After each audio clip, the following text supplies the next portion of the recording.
everyone, welcome back to our YouTube channel Take Logs. So today in this video I'll show you how to delete OnlyFans account. So without getting further delay, let's jump into our video.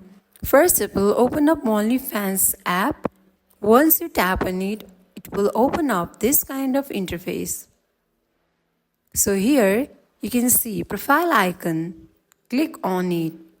Once you click on it, it will open up this kind of menu. Here, click on settings. Now tap on account. Here, scroll down and you will see delete account. Click on it. Here, enter CAPTCHA. So here you can see F4, X and T. Enter verification code and now click on delete account. Here tap on yes delete. So you have successfully deleted your OnlyFans account. So that is it for today. If you guys like this video, do not forget to like, comment and subscribe our channel. Thank you for watching.